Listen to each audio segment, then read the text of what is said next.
There is a new audit that shows how the city and county of LA is dealing with homelessness, and the results are not satisfying. My guest today is Paul Webster, who's with Los Angeles Alliance for Human Rights. Today he's here to tell us what's inside the audit results and how the courts could take over how LA is dealing with the homeless.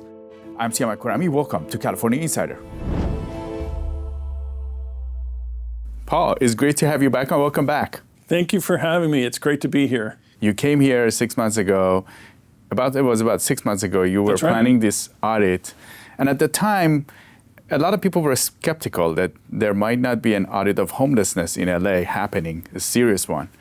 But apparently the results are out now, and it's shocking the public. The LA Alliance for Human Rights, which is a group of residents and business owners, and even some folk, part of our plaintiffs were people experiencing homelessness, we knew that something was going wrong with the homeless system in Los Angeles. We had conversations and we heard examples of the city not doing a very good job in getting people off the street and getting them housed. We heard that LAHSA, the Los Angeles Homelessness Service Authority, had a lot of challenges in managing their contracts and having proper accountability and oversight for things. We knew that the county was, although they brag a lot about how they're able to provide mental health and substance use disorder treatment to people who are homeless, we knew that those services weren't getting out there. As we were going through the court process with our lawsuit, we always wanted to have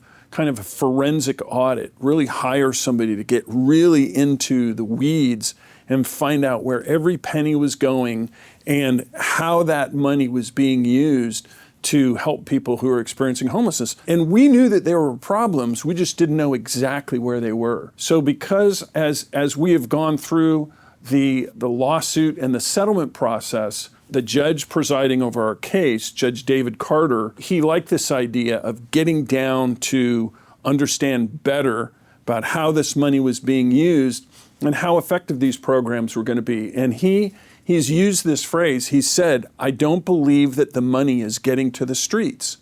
And so what we did was we recommended that we had a third-party company come in and audit the city programs that are designed to help people who are experiencing homelessness. And we did that. So in May of last year, we had an audit. We chose an auditing company. They were called Alvarez and Marston. They did a great job. And what they found was they kept asking for information and they kept getting kind of pushback. They couldn't get the information that they wanted. And then they would ask about the City of Los Angeles budget and who they contract with.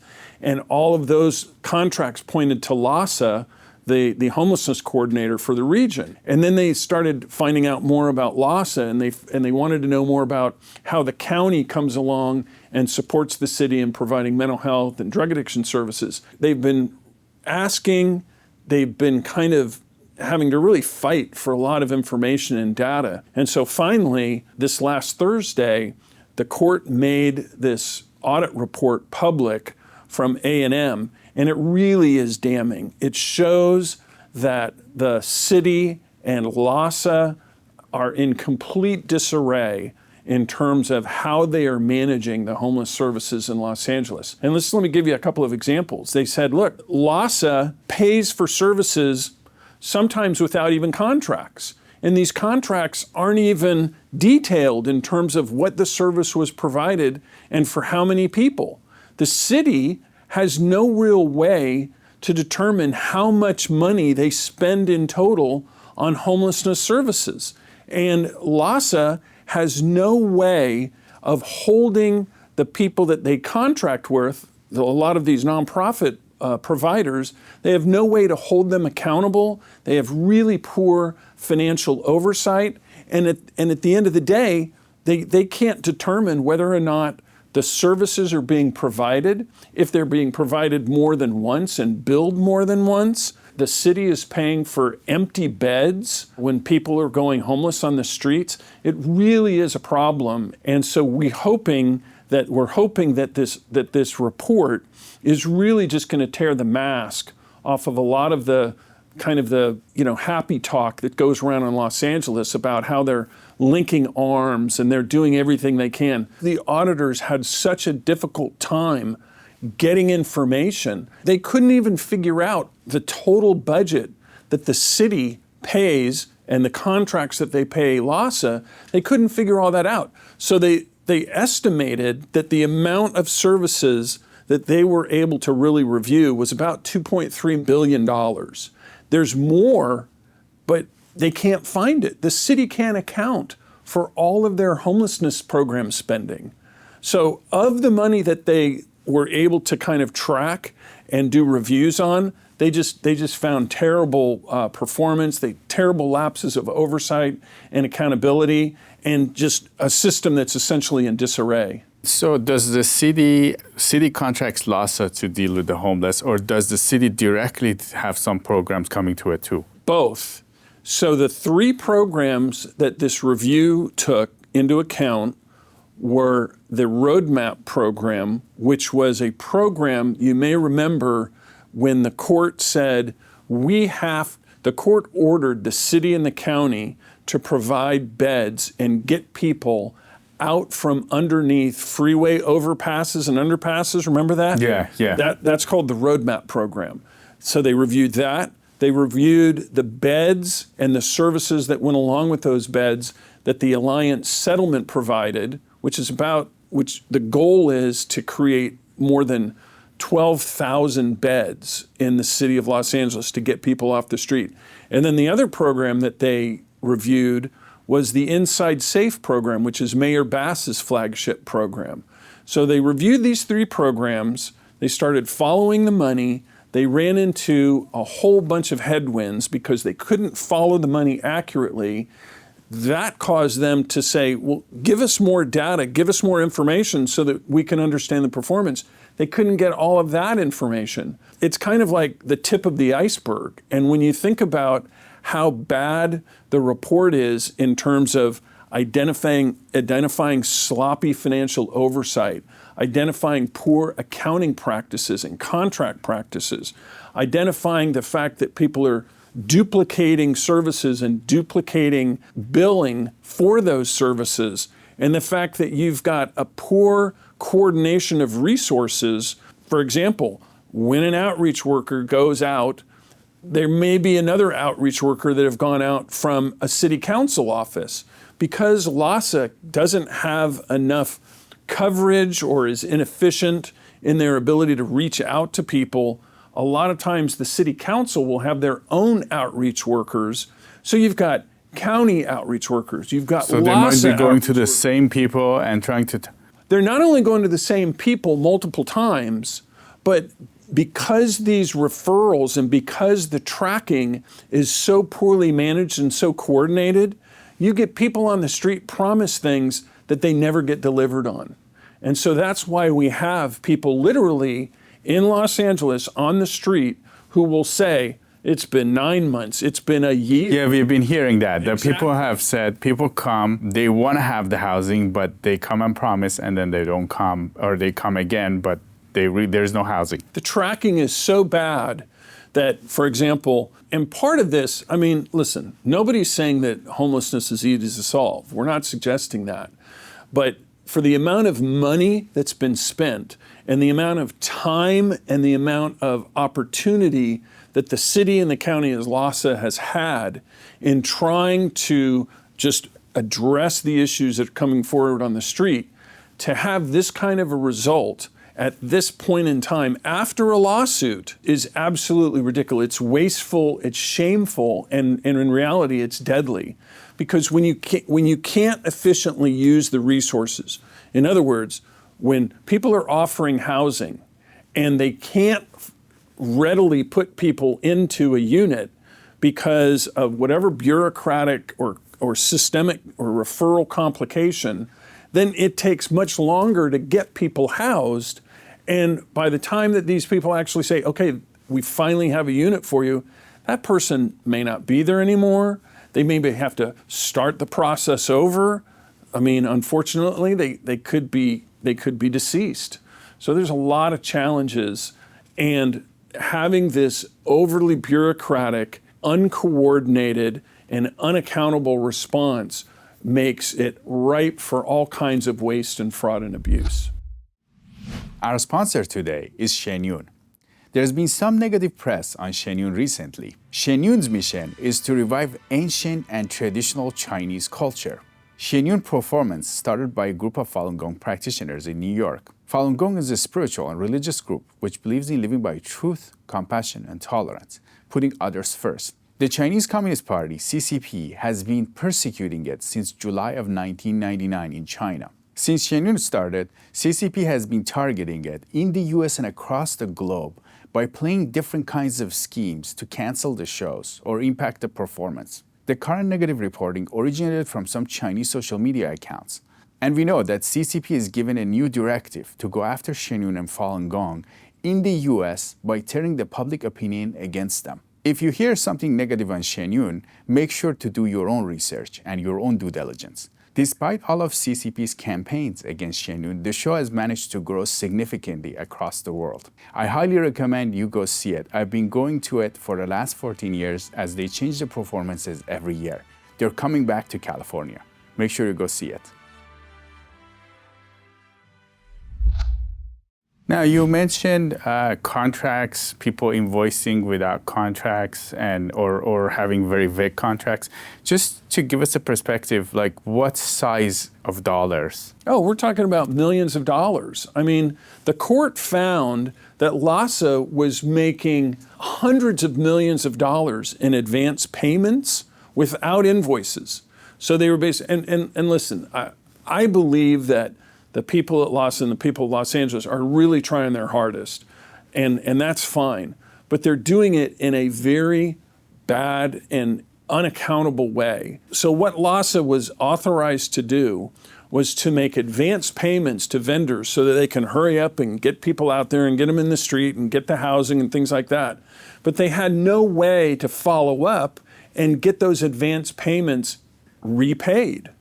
So part of it was because just bad accounting. They didn't have, or lack of oversight to even know that some of these advance payments were to be repaid and at what schedule they were repaid. I remember I was in court one time, not long ago, last year, and Judge Carter just went down the list of every provider that had been given an advance payment and ordered LASA to tell him the status of each provider and what their repayment status was. And some had made some repayments, but many had not made a single dime in repayment.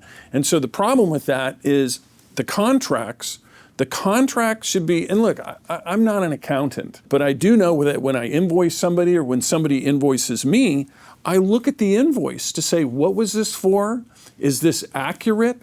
Am I actually getting the value that this person or this vendor said I was going to get? LASA's not been doing that. The city's not been doing that. And because they haven't been doing that, it's almost impossible to find out where the money is going and how it's performing. And here's the other thing. LASA, because it's a joint powers authority between the city and the county, they receive federal money for homelessness. They receive state money for homelessness. They receive part of the county tax on homelessness, and they also manage some of the city money on homelessness. So the state is providing funds, grant awards to the city. LASA manages some of that. So they have a lot of streams coming in, and I understand that could be difficult to track, but they're not even on top of that, and that's part of the problem. And now there is about 45,000 people, around 45,000 people being homeless in LA, right? Well, the official point in time count is about 70,000 people who are experiencing homelessness. The number of people who are unsheltered in Los Angeles is about 52,000. So you've got a good 20,000 people that are in some kind of a shelter. They're still homeless, but they're at least off of the street. This is the county? This is the city of Los Angeles and the county of Los Angeles, except for Long Beach and Glendale and Pasadena. But the rest of the LA metro area, it's about 70,000 people, 52,000 unsheltered. And how many shelters are there? Is there a discrepancy between how many shelters there are? We have heard some of the shelter beds are empty. Yeah, well, and that's because they are. Now, it's very interesting. So there's a lot of different kinds of shelters, and how the city contracts and how they engage with shelters is really very tricky. There's classic kind of the rescue mission or the midnight mission or these kinds of shelters. And a lot of times, some of these faith-based or community-based organizations, they don't want anything to do with the city, and the city doesn't want anything to do with them. So, for example, there's a great program in the Silver Lake area called the Dream Center, which is a faith-based organization. They do amazing work. They don't get a dime of public money. So they're not counted in the kinds of beds, in the number of beds that might be available. So how the city and how LAHSA coordinate these things with the people who contract with them is a trick. And that's why we're so focused on making sure that they're accurate and they're timely, because when you're not having an accurate accounting of the beds that are available or the beds that filled, you can't get people into those beds quickly and on time. But so there's certain beds that are contracted with the city. The city also has moved into this concept of interim housing or interim beds. They get paid for essentially converting hotel and motel rooms into short-term types of places when they can't find a shelter bed. And like, for example, there's a property in Venice, I think on Lincoln Boulevard, it's the old Ramada Inn, that was acquired by the city, given to, I think it was People Assisting the Homeless who is managing that.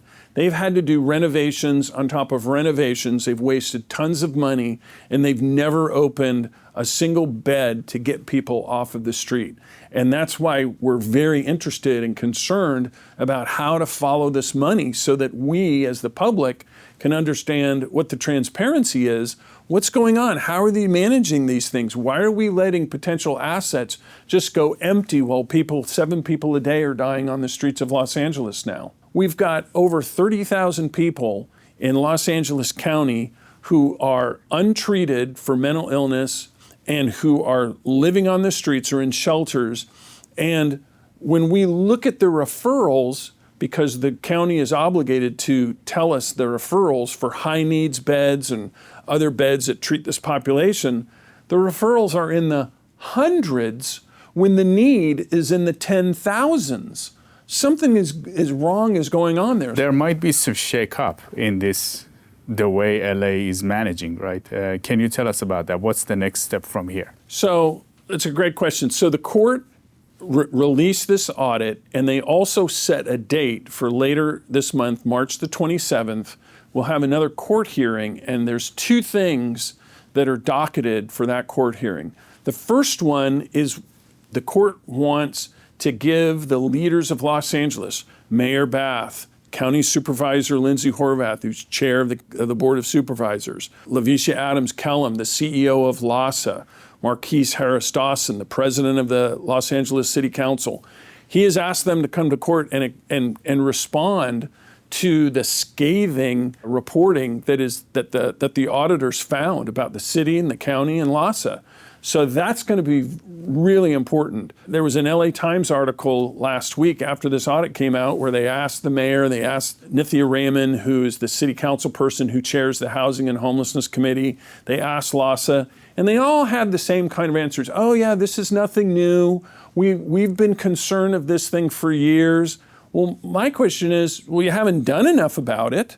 I mean, you've been concerned about it. Where are the drastic reform? Where are the people getting fired for making, $400,000 salaries and unable to demonstrate where the money goes and what the performance is? That could be a part of the conversation in court.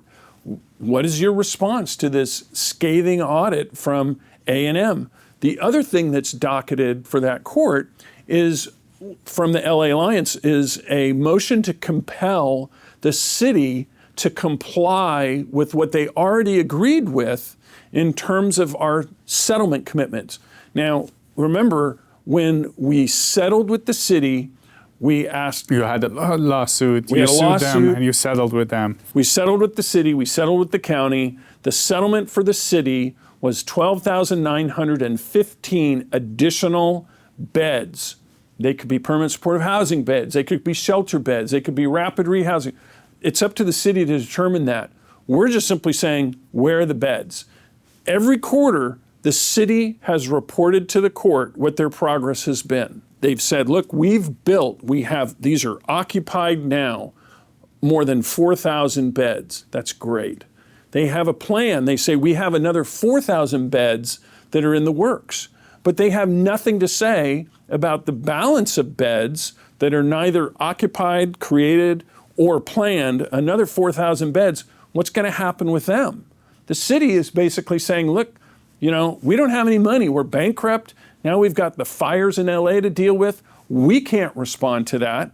Well, that doesn't satisfy us as plaintiffs. It certainly doesn't satisfy the people who are experiencing homelessness in Los Angeles, who, the city is basically committed to additional beds. So we're going to encourage the court to find some other avenue to compel the city. And one of the things that Judge Carter has talked about, he's mentioned it a number of times, is this notion of receivership. I'm not a lawyer, but I know enough about receivership that basically what it means is that the court finds that the city and LAHSA are unable to do the job, so they're going to find somebody else to do the job.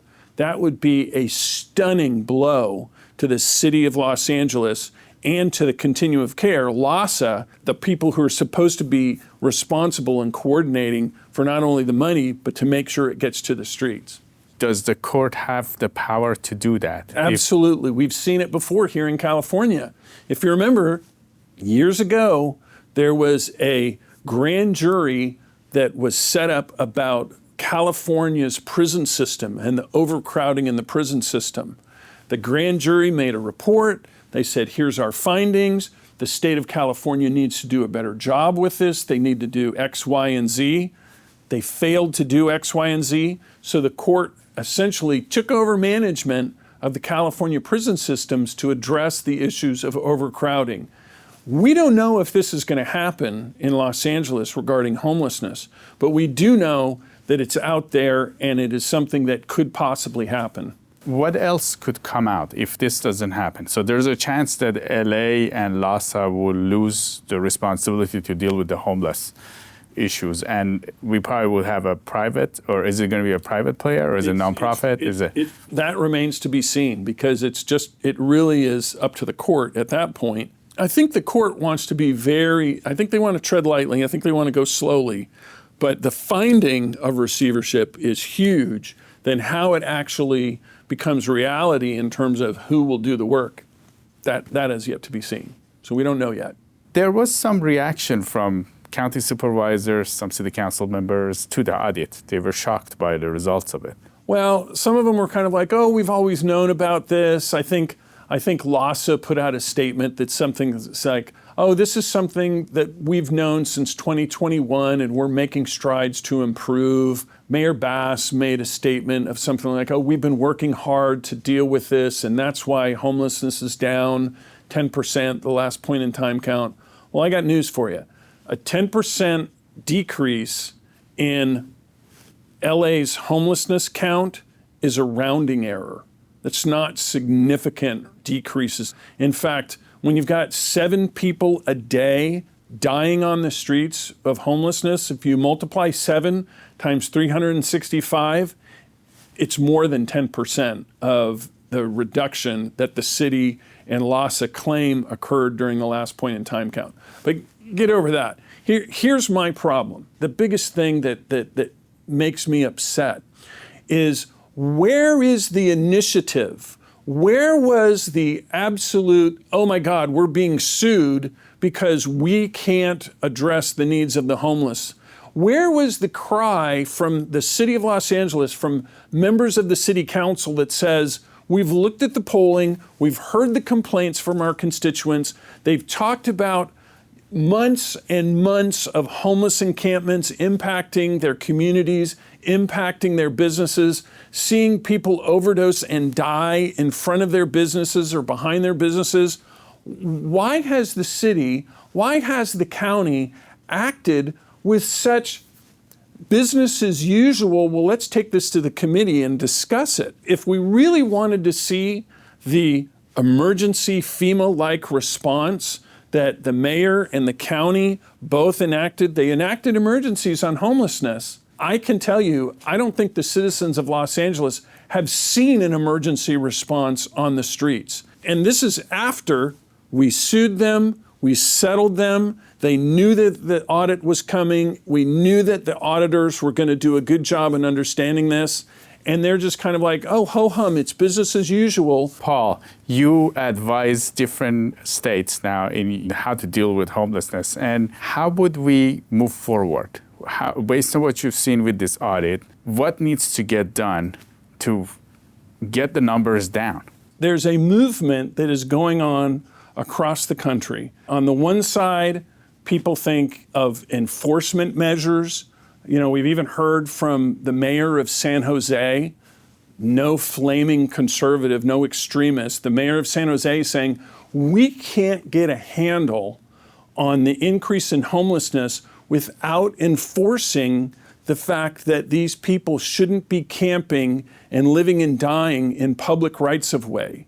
And this was the whole point of the United States Supreme Court's Grants Pass decision that invalidated the Martin v. Boise decision. Don't want to get too legalese in here. But at one point, the Ninth Circuit Court made a decision that said, municipalities, you can't enforce your ordinances on sleeping and camping and lying in public for homeless people unless you've got enough shelter beds to accommodate them, and they're just not refusing to go. The United States Supreme Court vacated that decision, that standing by the Ninth Circuit Court, and said, no, it is completely within the rights of a municipality to enforce ordinances, because when people go to people experiencing homelessness living on the streets and say, you can't camp there, they don't have a right to just flout the law and say, oh, yes, we can, we're homeless. There's nothing in a homeless status that protects a homeless person from the conduct that is breaking the law. Now, the advocates on the other side, they'll say, oh, well, you're criminalizing people being homeless. And I have a real challenge for that. And the challenge is this.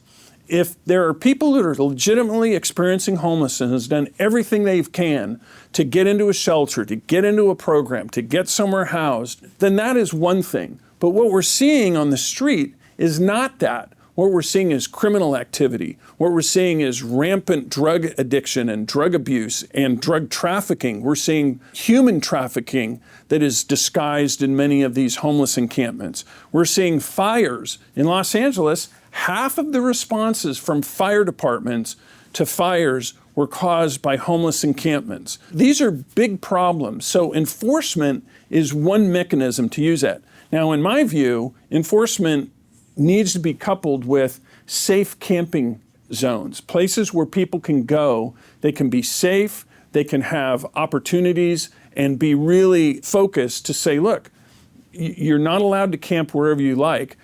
We will create designated areas. States are taking these up. States are starting to ratify these. They're starting to say, just like when a city paints a red curb on the street, or red on the curb, you can't park there, but you can park over here. Same thing. You can't camp here, but you can camp over there if you can't get into a shelter. And let's figure out how we're going to get the services to you. I'll tell you another thing that's really important that states are starting to think about.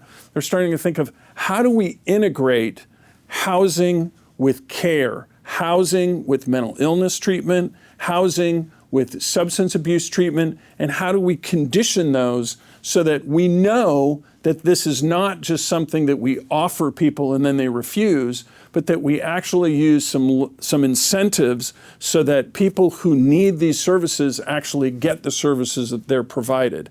And I will have to say, with all of the talk going on in Washington, D.C. and in the nation about nonprofit organizations or NGOs getting fat on the taxpayer dime, we need to apply that to homelessness. We need to have pay for performance. We need to have greater oversight. We need to have greater accountability. I think these are some of the things that the new secretary at HUD, who oversees the federal homelessness programs all across the country, they give out $9 billion a year to communities all across the country. We need to see better accountability and oversight so that taxpayers who have been fed up with the challenges and with the suffering and the dying, and I'm talking about people experiencing homelessness too. I'm not just talking about somebody who lives in a gated community. I'm talking about these people deserve the kind of accountability and the kind of effectiveness in their programs so that instead of homelessness keep going up every year. Essentially it's their money, right? Yeah. This is really their money that the society has given to them to actually... And the nonprofits and the bureaucrats have basically used that money. And so we've seen homelessness go up, or we've seen the money go up. We've seen more capacity than ever. We have more housing. We have more navigation centers. We have more outreach workers than ever before. It's unprecedented, the response the communities have made to address homelessness. But yet homelessness keeps going up. Well, part of the answer to that is what is in this audit report. It's going up because the services are not coordinated effectively. We don't know where the money is going. We're not holding people accountable. We've got empty beds when you've got people who are living and dying on the streets. This is not an example of excellence, particularly in governance, and it's not an example of excellence in terms of trying to help people in our communities who are suffering and dying. Now, Paul, you have seen examples of this. You have actually had experience in this space, like examples of it when it works well, right? Can you tell us about that? Sure. Let me just say that I don't think anybody out there who's serious about this issue thinks that it's easy to answer. So nobody is saying that this is an easy answer. And the reason that it's not an easy answer is because we're dealing with people. We're dealing with people who are vulnerable. We're dealing with people who have a lot of issues and who have experienced a lot of trauma in their life. But my point is, we shouldn't create a permissive and a lax type of an environment. And what's happening right now is there's this kind of this notion or narrative that, well, if people have had a hard time in their life, if they've experienced trauma, we should just allow them to live without any kind of guardrails or any kind of incentives for them to improve their lives. And what's happening is when we actually see accountability brought towards individuals to say, you're not allowed to camp on the street, it's against the law to do drugs, if you want to get into treatment, we're going to help you, but if you refuse that treatment, we're not going to be permissive about this kind of behavior. These are the kinds of programs that exist in Salt Lake City. These are the kinds of programs that exist in San Antonio, Texas at Haven for Hope. These are other kinds of programs like that, whether they're rescue mission types of programs, community and faith-based organizations that are really investing in people's lives. They're holding people accountable. And I used to work in an organization like that in San Diego. And here's what the participants of that program told me.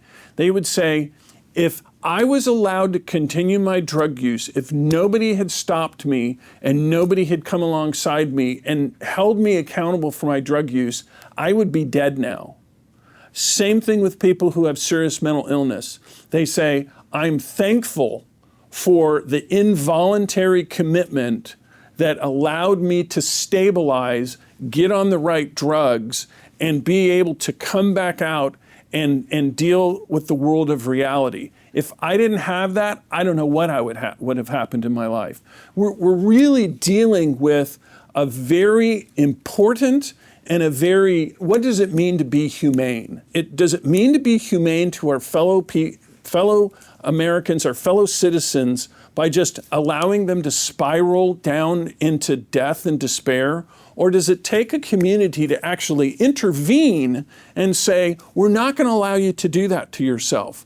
We have services, we have programs, we're going to compel you to get in there even though you refuse multiple times. This is really, it's quite fascinating. So in the state of Kentucky, they enacted a statewide camping ban on homelessness. Over the first 6 months of the program, law enforcement and other outreach individuals, I think they contacted something like 1,600 people who were camping illegally, and they didn't arrest them out of the gate. They just said, look, you're not allowed to camp there. You got to got to figure out where you're going to go. There's a shelter over here. There's a program over here. Let's figure that out. After 6 months of engaging in 1,600 people and giving them alternatives, only 5 people were arrested. And they were arrested after multiple times of refusing to comply with the non-camping order. That is not criminalizing homelessness. That is getting 1,600 people minus 5 direction and help that they need to go, and 5 people being either so confrontational or having some other challenges that they probably needed to get some kind of more intensive services, and maybe the jail is the way to do that. You are going across the country, you have a background in dealing with homelessness, you know this space pretty well, and you're advising people from in other states. What is it like to go out there and talk to them? I'll tell you what, being from California, when I go to other states, when I go to Mississippi or Idaho or Texas, it's like they go, what in the heck is going on in California? What lessons can we learn from Los Angeles? And I'm very frank. I say, don't do what they're doing. Don't make things overcomplicated. Make sure that you're holding people accountable. Make sure that you're performing. Don't focus on process measures, focus on outcome measures. Connect the dots between your programs and whether or not the point in time count is actually going down. Because that's the point. We want fewer people living on the street unsheltered. We could create all the housing in the world, we could create all the shelter beds in the world, but that doesn't necessarily mean that there are going to be fewer people on the streets. We have to connect those dots and make sure that our programs are working to get fewer people off the street. And when I go to other states, they welcome this kind of insight and this kind of advice. In California, we're met with, oh, you're criminalizing the homelessness. Oh, you're re-traumatizing people by trying to get them into shelter, into housing. And it's just a bunch of nonsense. And people need to wake up in California.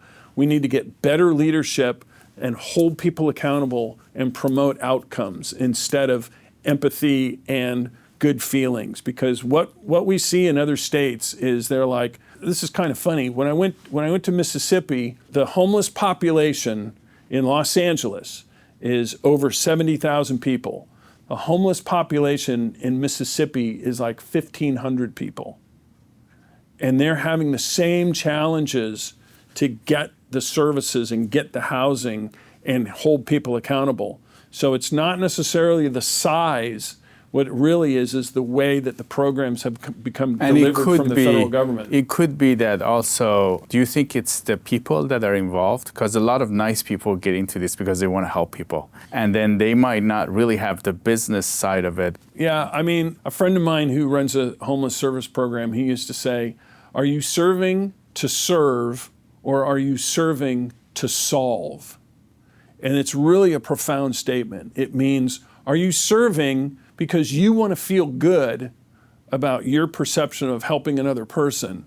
Or are you serving and doing it in a way that's the hard work of getting into that person and motivating that person so that they're no longer reliant on you or your good works or your donations, that they are out of the circumstances that they came into in the first place? I know too many people who were meth addicts, who were addicted to drugs, who were served time in prison, who had their children taken away, who experienced some kind of mental illness. I know too many people like that who are like, look, I own my own place now, I have a good job, I am so thankful for the people who helped me turn my life around.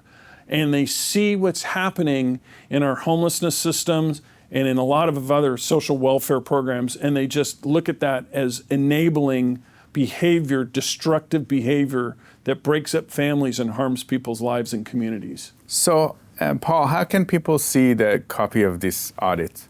So we have on the LA Alliance website, we have it right on our homepage. If people will go to la-alliance.org la-alliance.org. We have the audit report right on our website. They can read it for themselves, make their own conclusions, look at what the auditors reported. And at Epoch Times, we actually did an article covering this story, and we're watching this closely. So hopefully we can change that in LA and the rest of California. That is what we're working for. We want fewer people on the street. We want fewer people who are untreated and mentally ill. We want fewer people who are overdosed and dying and using substances. And we need to have a concerted effort that those are the outcomes that we're looking for. And I hope that our lawsuit is going to shake up the city and the county and LAHSA by the shoulders and say, snap out of it. We need to actually be doing a better job. We need to radically restructure this stuff because it ain't working. Paul Webster with LA Alliance for Human Rights. It was great to have you on California Insider. Thank you so much. It's always a pleasure. What do you think of these audit results? And could the courts take over how LA is dealing with the homeless? You can always reach out to me at siamak@californiainsider.com or comment. We read all of your comments and emails. We'll see you next time.